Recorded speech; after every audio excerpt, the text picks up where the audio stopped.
Hello, and welcome to day 38 of the Whole30 Couples Challenge. I We're- have with me the other member of the couple. Hi, I'm Aubrey, and I want to note that whoever knew the Whole30 took so damn long. Yeah, much longer than 30. They should call it the Whole45 because that's about how many Yeah, days it whole takes. 44, 45, yeah. Mm-hmm. Mm-hmm. But we're nearing the short rows, and Mm-hmm. we've had a couple good experiences, I think, starting with rice and corn. And so, how was rice and corn for you? Rice and corn were great. I feel as though my body welcomes rice and corn in reasonable quantities. So I don't have anything negative to report from rice or corn. Okay. And I think this overlaps with what we talked about last time, but there was like a round two that you did on rice and corn. It's true. So I've had mixed results with the rice and corn. Um, I found that it was impossible to stop eating the chips. And so I had a stomach ache and it was not pleasant at all. But I don't think I can blame that strictly on the corn so Right. much as the overeating.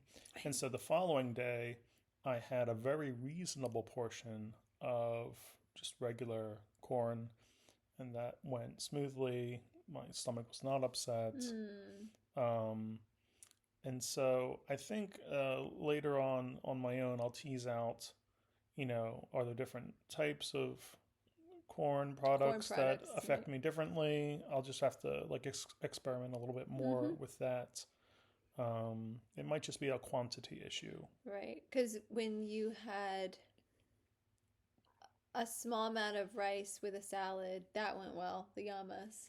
And Hmm. when you had kava with corn, that went well. It was when you had corn chips and rice Right, both that of them it didn't together. it didn't go well. And corn chips are a different animal than like Yeah, whole kernel corn. I it's mean, some people true. would say the whole kernel corn is harder to digest than the corn chips, but the corn chips are like fattier and more processed. Yeah, some more to come on that. Yeah. But since then, we had Last dairy, night dairy, dairy, we dairy. did We had cheese, cheese, cheese. finally got reunited with both of our second loves cheese Mm, because our first loves are each other or yeah. whiskey. No, just kidding. No, Um, so, cheese, you, and then whiskey. not in that order. No, not in that order. Oh my God. We weren't numbering them. We're not ranking. No, Ranking okay. is No, dangerous. I've learned a long time ago not to rank Don't things rank with things this one. unless I'm at the top. So, dairy was reintroduced for me in the form of ranch dressing on my salad Hmm. at lunch, and then a we had a charcuterie board Oh my at gosh. dinner, and Josh With also had a pesto. number of different cheeses. How We many different had cheeses? Gruyere, which I accidentally left in the fridge because I didn't realize it was in there. Colby Jack, Hmm. a chevre with herbs, like goat cheese, sharp cheddar, Hmm. bread cheese, And your favorite. Yeah, Gouda, last but not it was least. wonderful. So we had those cheeses, and what I have to report on with cheese is, or with dairy, because I had the ranch and then I had the cheese. The ranch turned me off in a surprising way. Like I had this bottle of ranch and I was like, I don't really want to put this on my salad. Like there's something that feels gross about it. Hmm. But I did because I didn't have another dressing and I wanted to reintroduce. I know they say if you're not drawn to the food group, don't reintroduce it, but I am. It's just that presentation of it was kind of, I don't know, It's like bizarre. I think sometimes when I take a break from dairy, I start to, this is gross, but I start to think about dairy products as like full of cow pus because technically there is a lot of like non-milk in milk. And when you start to think about that, it's disgusting. So I'm sorry for that, Josh. Um, Mm. so I ate I ate the ranch and I couldn't get through the salad, and it gave me a stomach ache. But then I had a boatload of cheese and it treated me just fine. So that's my update there. Yeah. Well, I think when they ferment the cheese, it gets rid of all that cow pus that's in milk. When they dairy. age it, yeah, maybe that's Yeah. it. The pus just dries up, Yeah. flakes off, and disappears. That's the secret. Okay. What about you, Well, Josh? So, I love cheese. How did cheese treat you? Wonderfully. Yeah. So, No fallout? I feel relieved. Very relieved. I was nervous the whole time that cheese was gonna like blow up my ass, but it's it's been good. It's been very safe. So Whew. bring on the cheese. Woo. Bring it on. Next up, not today, not tomorrow, but Thursday on day 40 of our Whole30, we've got gluten. Yep, the big G. And I'm not sure how gluten's going to go, but it probably will be okay. I mean, so far in this reintroduction, I've learned that legumes are hard for me to digest, which I already knew, and that ranch, I now associate ranch with cow pus, and it gives me a stomach ache. That's what I've learned so far. Right. So we'll see if I can add gluten to the ranks of things that agree with me just fine. And over the weekend, I learned how to cook another dish all by myself. He really did.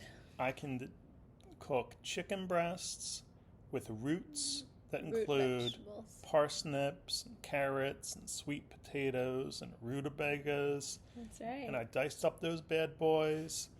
With your and- newly sharpened knives that you bought sharpeners for. With a sharpener. And now I'm eating it for lunch all week.